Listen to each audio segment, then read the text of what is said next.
আশরাফুদ্দিন নিজান হওয়াতে টের পাচ্ছেন না। ৯,০০০-এর উপর কমলনগর মামলার আসামি, রামগতিতে ৪,৫০০ মামলার আসামি। এখন পর্যন্ত আমরা একটা মামলা করি নাই। এখন পর্যন্ত আমার ছেলে গুলি খায় মারা গেছে, ছাত্র দলের ছেলে। এই সামনে হুমায়ুনকে জেলখানায় নিয়ে মেরে ফেলছে। আমার ছয়ানি চেয়ারম্যানকে গুলি করে পায়ের মধ্যে গুলি করে এখানে দিয়েছে। বৈষম্য বিরোধী ছেলে মারা গেছে, রামগতিতে বৈষম্য বিরোধী আন্দোলনের ছেলে মারা গেছে। একটা মামলা হয় নাই এখনো। ভেবে নিছেন কিছু লোককে ম্যানেজ করবেন, ওসি সাহেবকে ম্যানেজ করবেন, প্রশাসনকে ম্যানেজ করবেন, আমাদেরকে একটু ঘুষ-টুস দিবেন, আমাদের নেতাদেরকে একটু ঘুষ-টুস দিয়ে এই যে নৌকি ঝুঁকি মারতেছেন। ভালো আছেন, সাবধানে থাকেন, ভালো থাকেন। আমরা যেহেতু নেতা বলছে বৈষম্যবিহীন, প্রতিহিংসাবিহীন, আমার নেতা বলছে বিজয়ী আর বিজিত একসাথে না থাকতে পারলে তাহলে দেশের উন্নয়ন হবে না। যে পরাজিত হয়েছে, পরাজিত কে? আওয়ামী লীগ। জয়লাভ করছে কে? আমরা, আমরা জামাত, আমরা যারা এই আন্দোলন করেছি। বলছে একসাথে থাকতে হবে। কিন্তু একসাথে যে আমার খুন করেছে সে থাকবে? যে আমার লোকের পিটাইছে সে থাকবে? যে আমার থেকে ভূত নিয়ে গেছে সে থাকবে? যে আমার সুজন ডাক্তারের পিটতে পিটতে রাস্তায় নিয়ে গেছে সে থাকবে? যে আমাকে আসেন, এই যে আমার ভাই দেখেন প্যারালাইজ, উঠতে পারে না,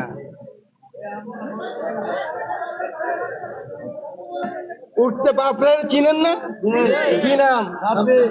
সাব্বির মিয়ার গর্জনে মাইক কাঁপছে না? এই তুরাবগঞ্জে কুবাইছে একটা দুটা না, 20টা কোপ। এই আমার প্রেসিডেন্ট যে কাদের, আব্দুল কাদের, মৃত্যু মুখে মেজরকে দিয়ে, বিডিআর এর মেজরকে দিয়ে আমি তুরাবগঞ্জ থেকে বাইর করছি। সবাই মনে করে বিএনপির লোকেরা নিজান সাহেব ভুলে গেছে। আরে আপনারা ভুলে যাবেন, নিজান সাহেব ভুলে না।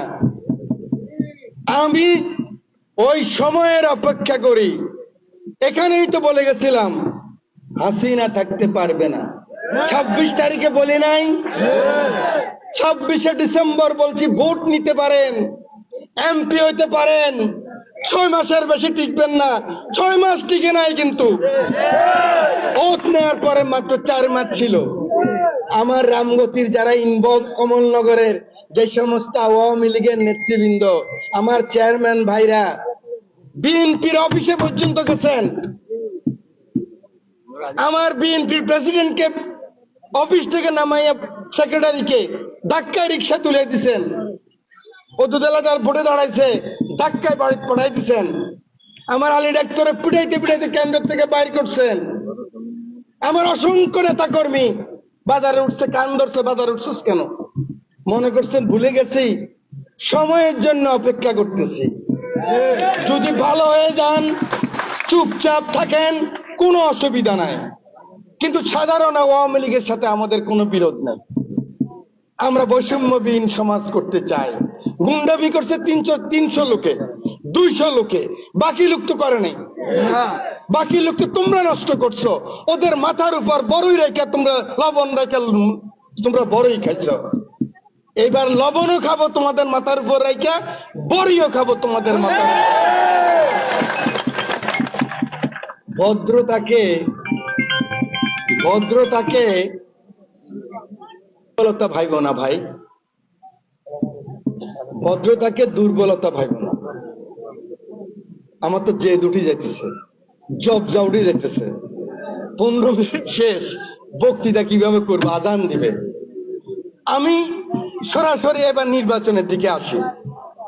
আমি আপনাদেরকে চিনি, কিন্তু আমি কিন্তু ওরকম লোক না যে আপনি বলবেন ডোজ দেন আমি ডোজ দেব। আমি বেগম খালেদা জিয়া আমাকে বলে আমার ছেলে আসছে, কোকো ভাই মারা যাওয়ার পরে বলতো যে আমার ছেলে আসছে। আমি আমার মার অপমান হবে কোনোদিন, আমি এটা সহ্য করতে পারবো না। আমি তারেক রহমান সাহেব আমাকে অসম্ভব পছন্দ করেন। উনি ভালোবাসেন তো বলা যাবে না, উনি এত বড়, আল্লাহ ওনাকে এত বড় বানাইছে, আমি তো ওনার সমান না, কাছাকাছিও না, কিন্তু উনি আমাকে পছন্দ করেন। পছন্দ করা একটা বড় জিনিস। আমার নেতা তারেক রহমান প্রধানমন্ত্রী হবে, এর থেকে বড় পাওনা আমার কি আছে? রামগতি কমলনগরের মানুষের কাছে আমার ঋণ ছিল, এই ঋণ তো আমরা 5ই আগস্ট শেষ করে দিয়েছি। ঋণ শোধ হয়ে গেছে, আপনারা এখন মুক্ত। এখন আপনাদের কেউ আঙ্গুল দেখায় কথা বলতে পারবে না। এখন আপনাদের সারা জীবন দিয়েছেন, এখন আপনাদের পাওনা বুঝে নেওয়ার সময়। আপনার ছেলে চাকরি পাবে, আপনি একটা লোন পাবেন, আপনি একটা এসএমইর 10 লাখ টাকা লোন নিয়ে ব্যবসা করবেন। আপনাকে কেউ আর বাজারে ভ্যাং চাইতে পারবে না, কেউ ছোট করতে পারবে না। আপনার সন্তান পুলিশ হবে, আপনার সন্তান ডাক্তার হবে, আপনার সন্তান এমএলএস এর চাকরি পাবে। এই স্বপ্নই তো আমাদের তো আর বড় স্বপ্ন নাই গরিব মানুষের। এই গরিব মানুষগুলো অপমান হবে না, এটাই তো আমাদের স্বপ্ন। সেই স্বপ্নের প্রয়োজন যদি কোন রকম কিছু হয়, কারণ যদি শব্দ তো আছে রে ভাই, আমরা তো কোনো পার্মানেন্ট কিছু না। আমি কি আজ এই যে আজান হচ্ছে, এখন আমি চলে যাব, এই মুহূর্তে তো মাইক থেকে ঢুলে পড়ে যেতে পারে, যদি আল্লাহ আমার জন্য মৃত্যু ফয়সালা রাখে এখানে। ততএব কোনো কিছু গায়েব আমরা কেউ জানি না। আপনারা অনেকেই বলেছেন, আমি এটা এখন আর মিলে বলতে পারছি না, যে সময় নেই, যে আপনারা আপনাদের মার্কা নিজান সাহেব, আপনাদের মার্কা মোবাইল, আপনাদের মার্কা নিজান সাহেব ফোন, যা নিজান সাহেব বলে তা না। রে ভাই, আমি এরকম মানুষ না। কিন্তু আমি এটা জানি, এখানে যদি আমার নেতা জনাব তারেক রহমান দাঁড়ায়, এখানে যদি খালেদা জিয়া দাঁড়ায়, এখানে যদি আমির খসরু মাহমুদ দাঁড়ায়, এখানে যদি মির্জা আব্বাস দাঁড়ায়, মির্জা ফখরুল ইসলাম আলমগীর দাঁড়ায়, অবশ্যই আমি তাদের চিফ নির্বাচনী এজেন্ট হয়ে কাজ করব। কিন্তু এখানে যদি অন্য কেউ ভাবেন আপনি এসে এমপি হবেন আর আমার লোকে আঙ্গুল চুষবে, এটা কোনোদিন সম্ভব না।